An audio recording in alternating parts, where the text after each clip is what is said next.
Hi, boys and girls. How are you? I hope you had a restful, wonderful weekend, long weekend. So it was beautiful, wasn't it? So I hope you got outside some. And I think, oh, the dogs, of course. Anyways, as I hope you're going to get outside today too. So I'm going to try to keep it pretty simple today. You need to soak up some of that sunshine, okay? All right. So, I just want to go over quickly some multiplication, double-digit multiplication. Some of us are still practicing that, and that's fine. It can be a little bit confusing sometimes.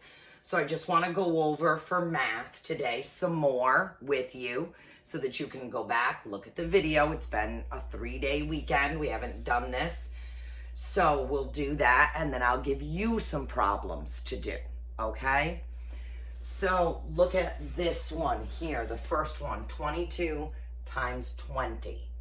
So I think that one of the only things that boys and girls were having trouble with is when we get into multiplying the tens place, they're not putting that 0 there so that they can move their answer into the tens place. So I want to practice that a little bit more today. So, and I wanted to practice it with a 0 here because often zeros confuse boys and girls as well. And it's a lot harder to try to practice with you guys this way, and I'm sorry about that. 0 times 2 is just going to give us a 0. Then we're going to multiply this 0, hopefully you remember this from last week, with this 2. So again, 0 times 2 still gives us 0. But now this digit is over in the tens place, which means I need to put my answer here in the tens place. But I can't leave this empty, so I have to put a 0 there to hold my place, because this is where I'm going to start writing the answer, because I'm multiplying this tens digit. So 2 times 2 is 4, so I put that there. Now I multiply this tens digit with this tens digit. So my answer's got to go over here in the hundreds place. So 2 times 2 is 4 again. And now I add these together. 0, 4, 4. So 22 times 20 is 440. Okay? So let's try it again over here with 41 times 50. Again, 0 times 1 is a 0. 0 times 4 is a 0 again. Now, here's my 5. It's in the tens place. So if this is a little bit confusing for you, when you stop and think, I'm in the tens place now. So my answer needs to start in the tens place, which is here. Even put your finger right there. Oh, I can't leave this empty. I'm going to put a 0 right there. Every time it's going to be a 0. Now I can multiply my 5 times 1, which is 5. And I can multiply my 5 times 4, which is going to give me 20. Maybe I should move this next problem out of the way for you guys. And then we'll put it back up in a minute. Okay? Which is going to give me 20 here. Now I'm going to add. This one's pretty easy because all I'm doing is adding zeros. So 0, 5, 0, 2. And let's not forget my comma there. So 41 times 50 is 2050.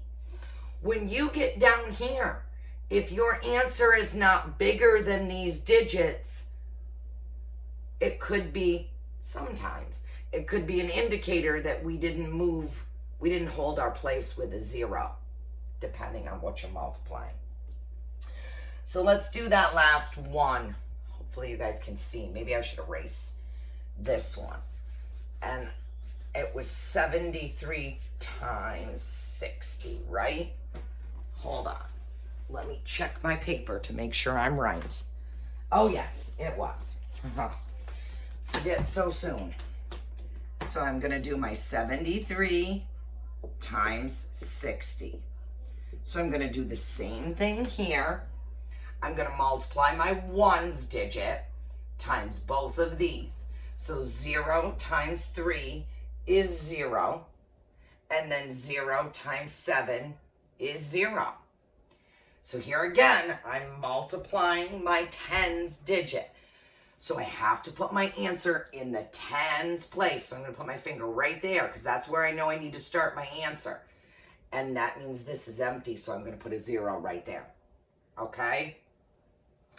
So 6 times 3 is 18. So just like when we add, we're going to carry that 1. But we're going to put the 8 down here. Just like when we add and we carry something over. Now I'm going to multiply my 6 times 7, which is 42. And then I have to add that 1 in. So I'm going to get 43. That can be a little tricky. So boys and girls have to be careful there. And I know we haven't done a lot of that. So that's why I only did 1 that way. So 73 times 60 is 4,380. So if you have trouble with any of them where you might need to carry over, you're just carrying it over just like when we add. Okay? Now let me get my smaller board and show you what I would like you to do today. So here are 6 multiplication problems for you to do. And you can put those on a piece of paper and take a picture. I know some boys and girls have had whiteboards and they like to do their work on a whiteboard. That's fine. Just take a picture of it for me. Okay? I just want to practice it because we haven't practiced in a while. And you might find that some of them you may have to carry over. Maybe not. Oh, maybe. Okay. Okay, boys and girls. Bye-bye.